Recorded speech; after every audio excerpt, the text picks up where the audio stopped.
Horas Indonesia, saya beruntung berjumpa dengan senior saya, sama-sama putra Humbang Hasudutan. Mengingat di Juli 2023 ini, Kabupaten Humbang Hasudutan genap menjadi kabupaten 20 tahun.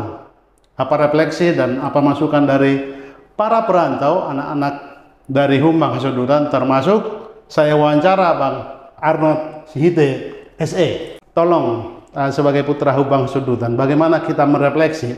Tentu ada otokritik juga. Bagaimana kita ke depan melihat Humbang Hasudutan ini harus lebih maju begitu? Iya, betul.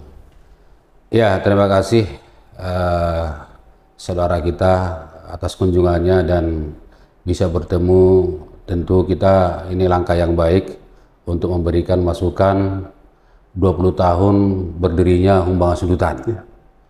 Nah, yang perlu yang kita lihat sejak kepemimpinan daripada Pak Madin Sihombing sampai sekarang dengan Dosmar Banjarnahor, tentu kita harus melihat dari sisi positifnya.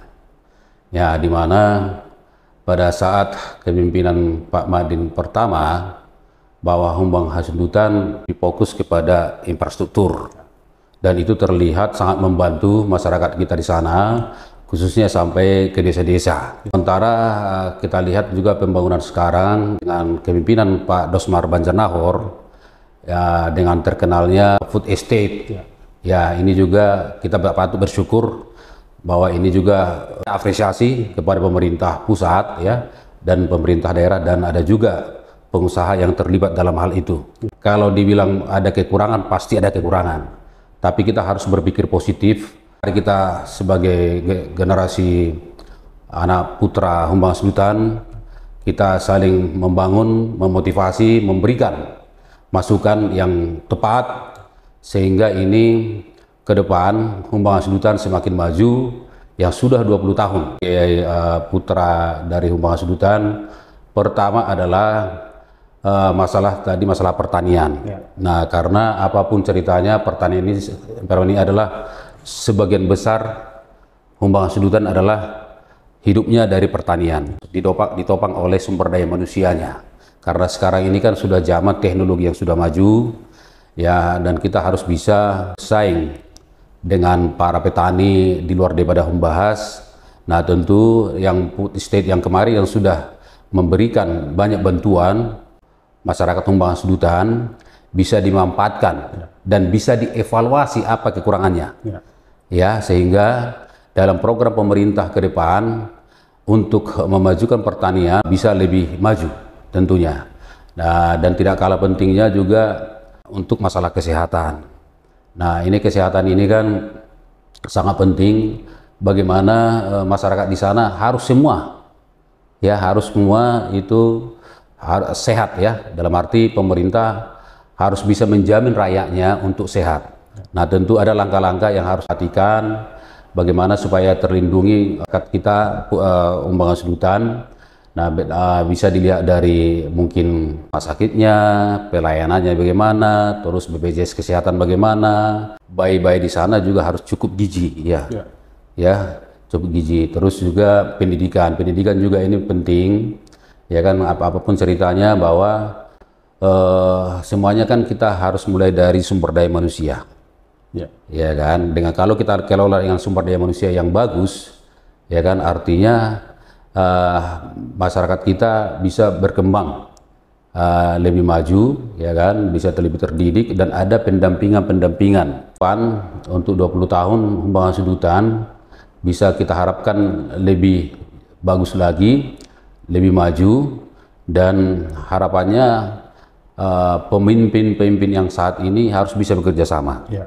Dibangun komunikasi yang sangat baik, ya kan, dibangun komunikasi dengan baik kepada internal, koordinasi dengan baik, terus juga masyarakatnya, ya kan. Kalau kita sudah komunikasi dengan baik, artinya apa yang sudah dilakukan dan apa yang harus kita lakukan, ya kan, untuk pembangunan ke depan ini harus bisa disampaikan dengan baik kepada masyarakat. Nah, dan hal penting juga yang kita sampaikan, ini kita lihat juga potensi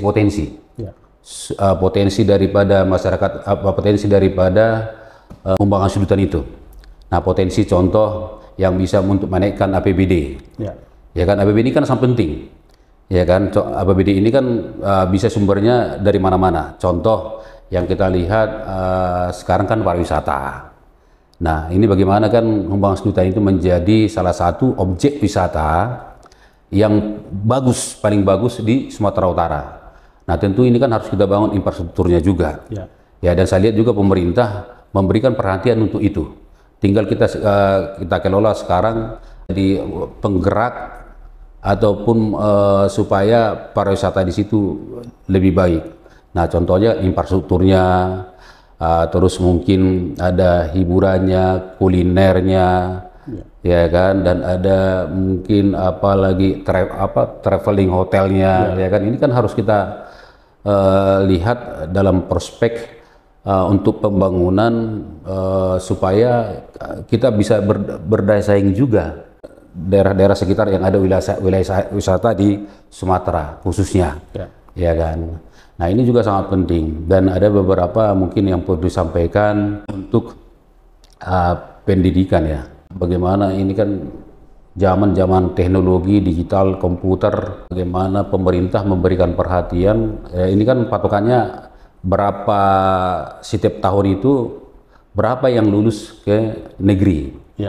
Nah, tentu ke negeri itu kan ya anggaplah bisa ke ITB, ke UI, ke UGM.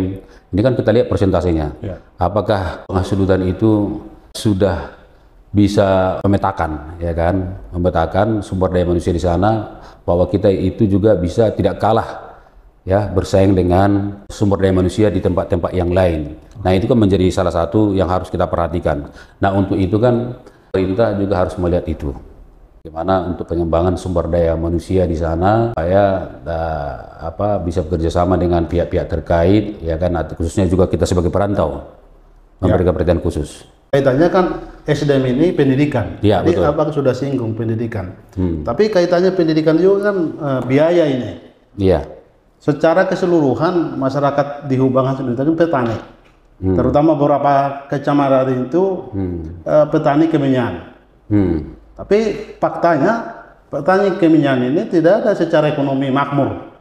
Yang makmur itu justru toke-toke begitu. Bagaimana mengangkat pendidikan anak-anak dari petani ini, padahal mereka secara kesejahteraan ekonomi mereka bertani puluhan tahun, tapi banyak hal yang harus diperbaiki, terutama kemenyan. Kan penghasil kemenyan yang terbesar, terbaik di Indonesia. Nah, memang sejauh sekarang ini sudah mulai penurunan, ya kan. Nah, sementara biaya hidup terus naik, pendidikan juga naik. Nah, padahal kita kan menginginkan orang tua ataupun sebagai rakyat menginginkan supaya kita ini bisa punya potensi unggul dan maju melalui sumber daya manusia. Nah, untuk mengangkat sumber daya manusia ini, anak-anak itu bisa mampu, kemampuan.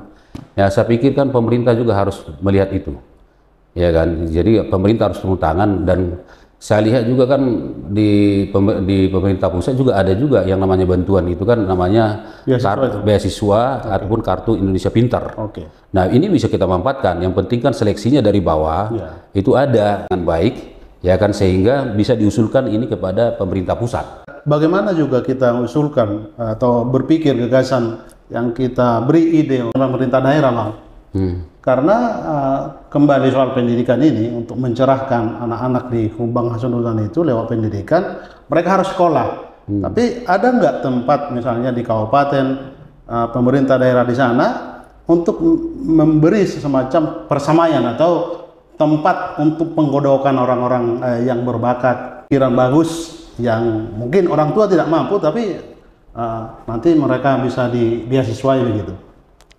Pemerintah harus punya cara bagaimana anak-anak yang sudah anggaplah lulus SMA, ya kan, bisa bekerja dan punya penghasilan.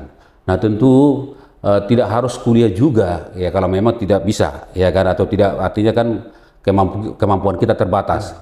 Nah, bisa aja kan kita mendorong bagaimana supaya ini kan dibentuk di sana balai latihan kerja. BLK, ya kan, sampai sekarang menurut saya belum ada BLK di sana. Belum ada. Nah, usulkan untuk membuat BLK di sana. Kalau kita sudah ada BLK, itu sangat penting menurut saya. penting juga peran dari perantau.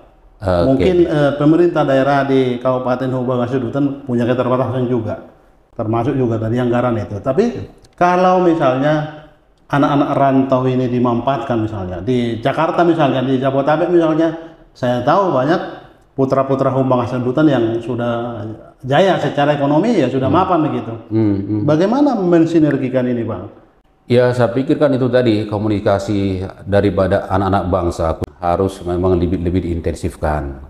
Pertama tadi kan harus kita lihat potensi daerah kita itu, kemampuan daerah kita itu. Kita harus berpikir maju, ya kan, dengan cara seperti itu. Nah, ada kolaborasi, ya, sinergitas antar pemerintah daerah dengan anak-anak perantau. Ya kan, contoh yang tidak mampu tapi dia cerdas, dia mau bekerja, dia mau apa, tapi kan tidak ada ruang untuk mereka. Bisa kita bantu, dalam arti dibantu, ya kalau memang ada peluang-peluang itu, kenapa tidak gitu kan. Dari ini mulai bukan dari hanya tingkat kecamatan, kalau bisa mulai dari tingkat desa. Nah, makanya saya berharap kepala-kepala desa di sana harus tahu warganya, ya, bisa pantau warganya, dari situ dia akan bisa melihat, oh, keluarga si A itu kemampuannya segini, anaknya begini. Nah, siapa yang bisa kita dorong untuk bisa membantu ini? Nah, itu sangat penting. Kalau itu bisa dilakukan, makanya saya berharap kepala desa itu harus tahu warganya siapa aja dan apa kebutuhannya. Gitu loh. Termasuk Abang tadi sebut pariwisata, kaitannya dengan kepala desa juga. Saya kira belum secara umum kita publish apa sih potensi pariwisata di tempat kita. Misalnya, sampai sekarang saya belum pernah di Pemda atau pemerintah daerah Hubang Hasundutan mengangkat. Saya contohkan di kampung saya di Matiti. Di Matiti ada beberapa tempat, misalnya air terjun di Sosornapa, di Sapean, itu banyak. Barangkali di kecamatan lain, di desa lain. Kenapa sih tidak di list, di publish ini? Hanya beberapa begitu, padahal potensi wisata itu besar begitu. Nah, kalau itu sih kan saya lihat disitulah perlu kita tidak lepas juga dari komunikasi. Artinya kan kita harus lebih intensif, ya kan, melihat potensi-potensi kita daerah di setiap desa, ya, desa kita tadi seperti air terjun. Ini kan di sana kan banyak kita air terjun. Ya kan, bahkan juga sudah ada beberapa pembangkit. Ya kan, ini kan menjadi tempat wisata juga, ya kan. Ya, silang menjadi pembangkit. Silang. Terus juga kalau nggak salah itu akan dibangun taman bunga. Ya kan, dan ada pemandangan-pemandangan yang bagus lah seperti yang di Spicur. Ini kan bagus sekali. Nah, artinya kan potensi-potensi itu kan sebenarnya ada. Tinggal kita bagaimana mendorong, ya, mendorong pemerintah daerah agar bisa memanfaatkan potensi ini untuk diusulkan juga. Kan ada Kementerian Pariwisata yang menangani itu, dan saya pikir kan kalau jelas memang itu banyak potensi di situ, pasti dilirik, pasti akan turun survei, dan mungkin akan dibangun untuk lebih berkelas dan mendatangkan PAD yang lebih baik, gitu kan. Bang, pertanyaan terakhir, ini refleksi ya. Tadi Abang juga sudah singgung food estate. Food estate ini kan mungkin berproses, belum kita lihat hasil yang maksimal. Kita berterima kasih ke pemerintah pusat dalam hal ini di pemerintahan Joko Widodo. Begitu masifnya pembangunan di Hubang Hasundutan dari pusat, ya. Food estate sebenarnya bukan hanya food estate ini, dibangun di sana obat-obat herbal dan hortikultura, potensi besar. Tapi bagaimana merawat, memaksimalkan ini dan memberdayakan ini untuk masyarakat supaya ini bisa berjalan, bisa maksimal, ya ini beberapa kerjasama, ya kan, pihak-pihak terkait, pihak swasta, pemerintah daerah, terus mungkin juga Kementerian Kesehatan, ya kan, karena ini kan menyangkut kesehatan, ya kan, dan ada potensi nilai ekonomi di situ, ya kan, sehingga nanti dengan ini sudah berjalan, ini kan menambah pendapatan untuk daerah. Dengan adanya pendapatan daerah kita pergunakan untuk pembangunan itu kan macam-macam, ya kan, tidak harus dengan infrastruktur, ya kan, itu tadi bisa aja juga kita mandiri dengan BLK mandiri, ya kan, ada di beberapa kecamatan kita buat, ya kan. Nah, ini kan bisa menunjang merangsang daripada anak-anak daripada Humbang Hasudutan untuk bisa lebih berkarya mandiri sesuai dengan bidang-bidang masing-masing. Nah, begitu dia lulus, dia bisa dipekerjakan, dia bisa punya penghasilan. Jadi tidak harus harus kita anggaplah merantau atau harus ada dengan pendidikan yang tinggi. Tapi kalau udah langsung eksekusi, ya kan bisa ada di situ sesuai dengan bidang yang bisa dikembangkan, ya kan, kenapa tidak gitu loh. Terima kasih Bang Arnold. Begitu bincang-bincang saya dengan Bang Arnold Chite SE, putra Desa Seleang, Kecamatan Dolok Sanggul, Kabupaten Humbang Hasudutan.